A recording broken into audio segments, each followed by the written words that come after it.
Kobane has been pounded again today by American bombers and Islamic State suicide attacks. But its Kurdish defenders feel that the air attacks, whatever their limitations, are having some effect in checking the enemy advance. Alpha, Bravo, heavy west, 3 Honey. The airstrike campaign is very inefficient. The planes aren't really where you'd want them to be. US, French and UAE jets are flying from Al Dhafra Air Base. Other American sorties are coming from Al Udeid in Qatar, as well as carriers in the Red Sea and Gulf. That's a journey of anything between 1,500 and 2,300 kilometres to reach targets. The planes have to be refueled in flight, and the weapons load is cut by the need to carry extra fuel tanks. Up until the end of September, there had been 1,449 tanker missions, approaching the number of strike sorties. Another key problem is the shortage of intelligence, or finding suitable targets that are far enough away from civilians to be hit safely. So of the first 949 strike missions flown by the Americans, fewer than 10%, just 90, actually launched attacks. That's gone on. Most planes flown over the target at such expense and fuel and effort head back again without hitting anything. When the insurgents don't have air power, certainly in Afghanistan, if they heard the noise of the jets, that sent them scurrying for cover. So actually, just a show of force or the noise brings a threat of violence which they can't match. So in many ways, you're trying to avoid the situation where you're actually delivering bombs, mainly because the rules of engagement mean that however precise that we can be with our bombs, it's very difficult to make sure that you're absolutely guaranteed there are no civilian casualties. The strikes so far have been heavily weighted to Iraq rather than Syria, and there are telltale clues that many have supported the Iraqi Kurds near Erbil and Kirkuk and other places where US special forces are thought to be directing strikes on the ground, like Sinjar and the Mosul Dam. In Anbar and north of Baghdad, where there are not believed to be American spotters, there are far fewer strikes, despite the militants' push. The IS offensive in Anbar targets remaining garrisons and bastions of Sunni tribes that are still loyal to the Iraqi government.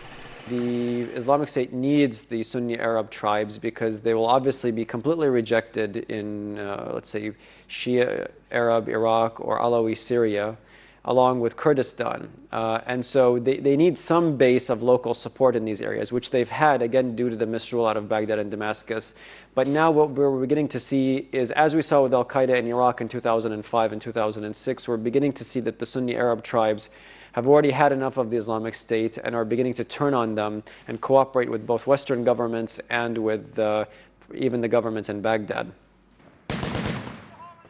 This is the strategic contest of the moment, and that's why in the past few days the Americans have started to fly Apache helicopters in support of the Iraqis here.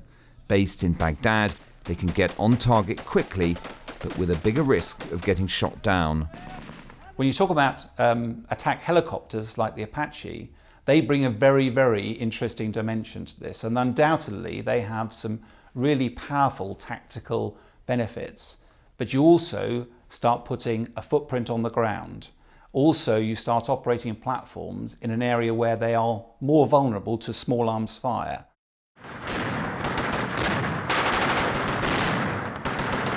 Meanwhile, the Iraqi army is also finding itself under serious pressure around Balad, north of Baghdad. And the Islamic State is also on the offensive across the border in Syria. There, they've been crushing the Kobane pocket, as well as striking in the Hasakah region and the Rif Aleppo. In Syria, there's no coalition forces on the ground to direct strikes, and the real opposition to IS is, of course, President Assad's army.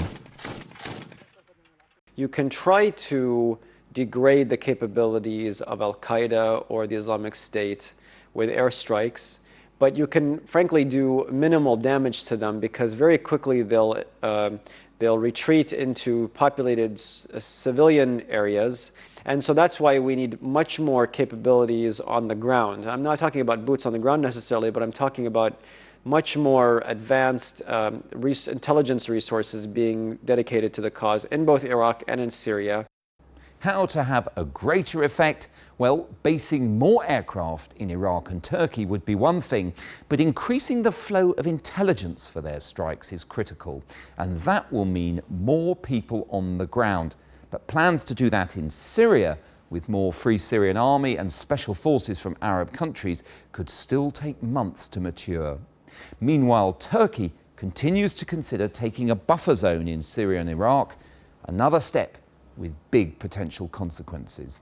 Overall then, the coalition attacks so far have had some effect, but raised expectations that could hardly be met and seem bound to drag foreign forces deeper into the battle.